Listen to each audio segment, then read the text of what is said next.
It may be hard to believe, but this too is a place of mass tourism. Atacama has it all: bus tours, selfie crowds, drive-through hikes. So where is still crowdless? This is not the postcard-perfect sand dunes of Valle de la Luna, which is so busy with bus tours and tourists that you're asked to drive through rather than walk. Well, this video is going to show you the quieter hikes.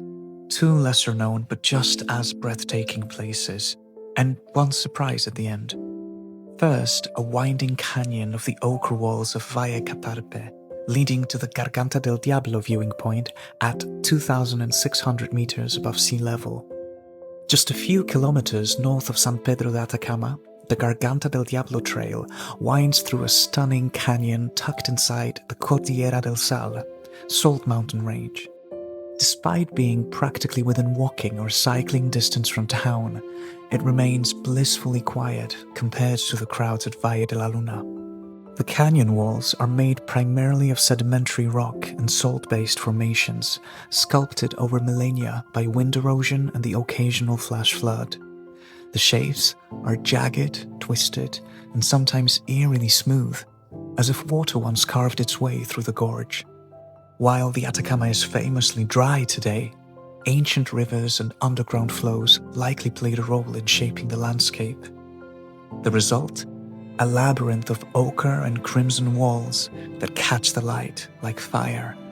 A perfect place for a sunset.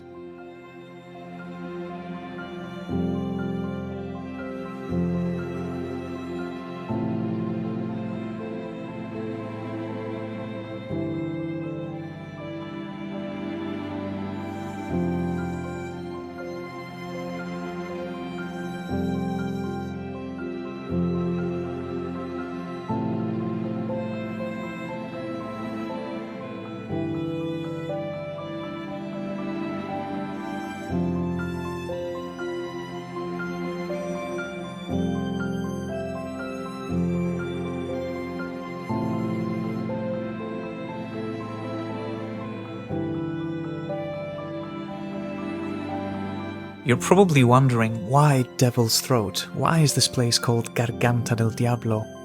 Well, this name is used in several dramatic landscapes across South America, from waterfalls to canyons, and it's often tied to local legends or the sheer intensity of the terrain. In the case of the Valle Catarpe and this canyon, the name likely comes from the narrow, twisting passageways that resemble a throat, dark, jagged, and almost claustrophobic in places. The way the canyon walls close in around you, with sharp turns and sudden drops, gives it an eerie and almost otherworldly feel.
Just over 60 kilometers northwest of San Pedro de Atacama lies a valley unlike any other, Valle del Arcoiris, or Rainbow Valley.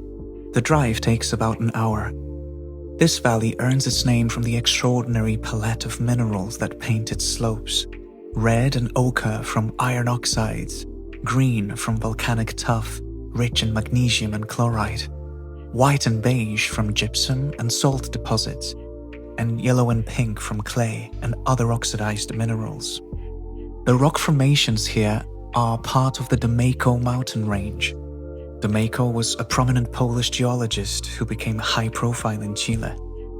Erosion carved the hills into jagged ridges and soft curves, while tectonic shifts and volcanic activity infused the earth with minerals that oxidized into these brilliant hues.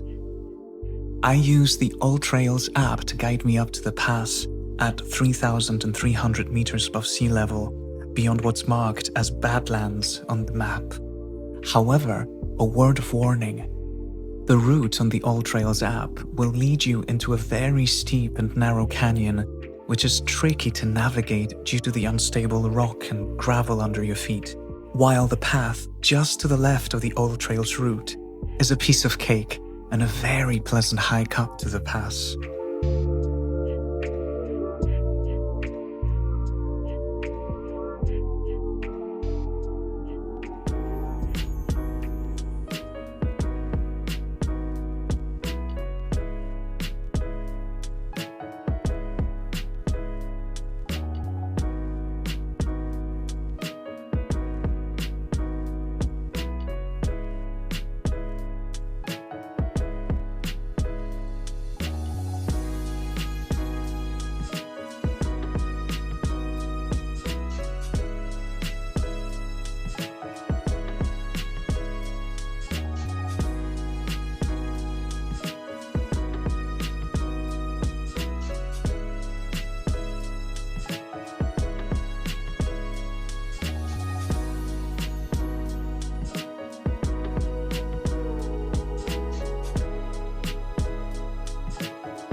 Finally, we end in Valle de la Muerte, which can get busy, but unlike Valle de la Luna, here you can walk, sandboard even.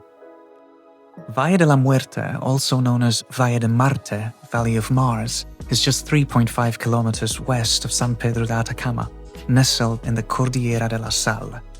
As for the name, a French astronomer once remarked that the valley resembled the surface of Mars, calling it Valle de Marte. Locals misheard it as Muerte, death, and the name stuck. Others say it was named for the harsh terrain, where early travelers struggled to cross. So it's either a linguistic mix-up or a dramatic tribute to its unforgiving beauty.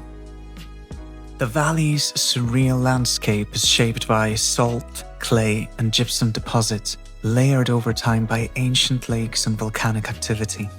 Wind erosion carved jagged ridges, towering dunes, and sculptural outcrops. Valle de la Muerte is a favorite for sunset lovers because the dunes and ridges catch the fading light, creating dramatic shadows and glowing textures. You get panoramic views of the Andes here, including the majestic Licancabur volcano. Unlike Valle de la Luna, here you can walk freely, climb the dunes, and even sandboard, making it feel more immersive and personal.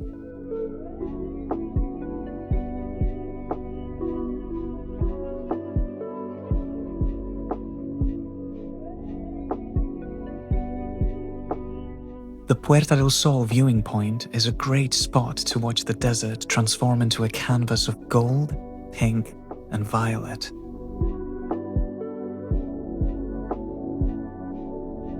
The Atacama Desert is a huge place, and it should feel crowdless.